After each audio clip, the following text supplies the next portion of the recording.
Hey, what is up YouTube? It's Malorn here, and I am here with another wonderful video for you guys today. Today I am currently in my red barn farm, and as you can see, I'm standing by a bunch of key limes. I just recently planted these. Actually, these have been here for a few days, but something I have noticed, and something that I found out about a couple of days ago. Key limes drop shocked keys, and I'm sure a lot of you already know this. Probably, found this out from other sources of information, or maybe you have your own key limes planted and you got some from mature harvests. But they drop shocked keys, which, for those of you who may not be aware, who may not be into crafting so much, or maybe you're just not in Empyrea yet, shocked keys were originally thought to only be acquirable via silver chests in Empyrea. And this is really good for me because, this is going to be kind of embarrassing to say, I don't know how to do silver chests. I have no clue. I am terrible at shock-a-lock. I try and do shock-a-lock and I fail every single time. Like the timer runs out before I even figure out how to play the game to begin with. It's really embarrassing. So I was a little worried at first that I was gonna have to try and figure out how to do that, and now I can like breathe a sigh of relief because I've got like 80 of these all across my wizards. I probably have way more than 80 key limes because they drop first off from bosses all across the spiral like crazy, and then they reproduce like crazy. Okay, like you plant one garden of key limes. First off, you have a 100% chance of getting another key lime at a key lime elder harvest. And then during your mature harvests, if you've got like 20 key limes planted, you are going to get maybe roughly 5 to 10 more key limes for every mature harvest from that set of 20 key limes. You are going to end up with a backpack full of key limes if you are planting key limes. That's just how key limes work. You're always going to have a crap ton of them, and you're always going to want to get rid of them, but they're very efficient for leveling up. So when you're creating new wizards, you can level them up in gardening by moving key limes over, and it's really easy. They're really easy to take care of. And now they have a bonus. You get shocked keys from them. You can turn your freaking key lime garden into a factory of shocked keys. That's what I've done here. Besides, I haven't even reached max gardening level, so these are really going to help out anyways.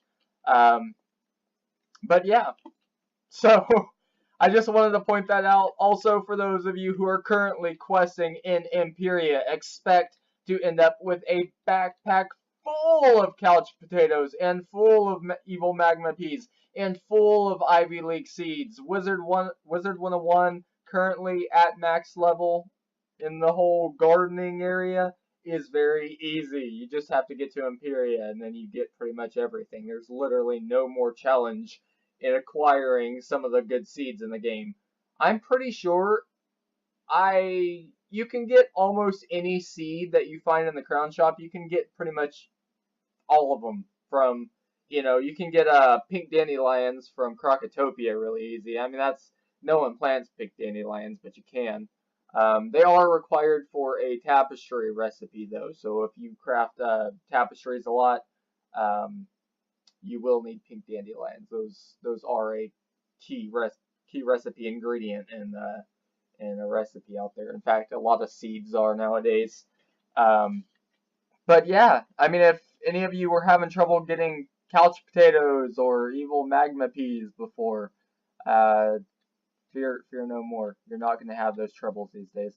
Ivy League seeds, on the other hand, while they are definitely way too easy to acquire in Empyrea, they don't really do anything. I don't understand their purpose. I really don't. It's like there's a lot of seeds out there that don't actually have a purpose.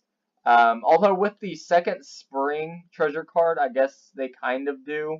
Or, I mean, not just treasure card, obviously they have the real trainable spell too, but with that, you can kind of give them a purpose, turn them into a housing item, kind of, but other than that, they don't really drop anything of any kind of relevance. I'm not exactly sure why anyone would plant a garden full of them, you know?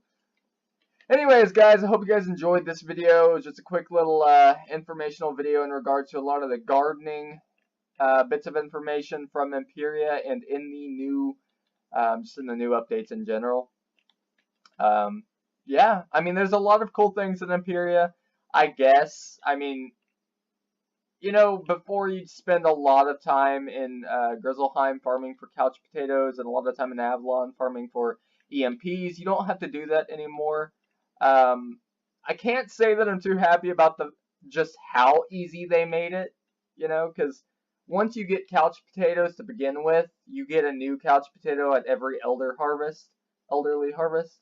So you never really run out of couch potatoes unless you let them die. Then, you know, obviously you've got to go reform them or bring them back to life, which takes forever and is a lot of energy and is really not worth it unless you've only got 1 or 2 of them planted. But yeah, I mean, there's not any challenge to gardening anymore, at least not at max level. I'm not sure if they're planning on releasing some more seeds in the future that maybe are slightly more challenging. I know that the ultra seeds and then the jewel socketed or whatever, I'm not exactly sure how the jewel seeds work, but I'm assuming that they're kind of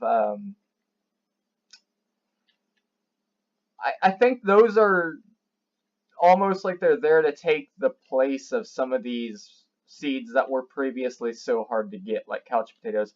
Nowadays, the new difficult, the new rare seeds are the ones that are ultra seeds or are jeweled this and that, you know. Those are going to be the harder ones to get these days.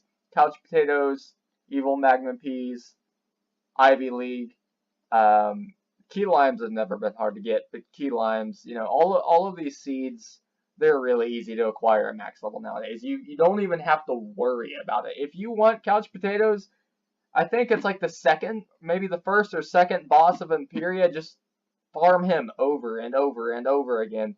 And I swear, you will be walking away with so many couch potatoes you'll want to throw up. Luckily, though, KI also released the new backpack elixir, and I have purchased 2 of them for my Storm Wizard. You can only purchase 2 because you can only max out at 250 per wizard. So obviously, I mean, when you consider how many wizards we can have, that's 250 times 6, 250, 500, 750, 750, that's 1,000, 1,250. So we can have a total of 1,500 items all across our wizards' backpacks. I mean, where storage is concerned, that's not too shabby. And then they're only 2,500 crowns per elixir. So, I mean, if you just kind of want to toss a little bit of money into the game right fast, 2,500 crowns is not that much.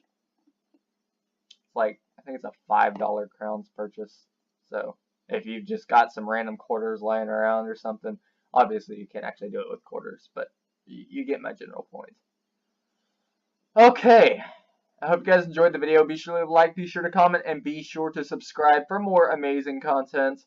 I've got some more Wizard101 videos coming up. I'm going to try eventually getting back into the monsterology stuff because I really do feel like that's a pretty important part of the game now. It's fun.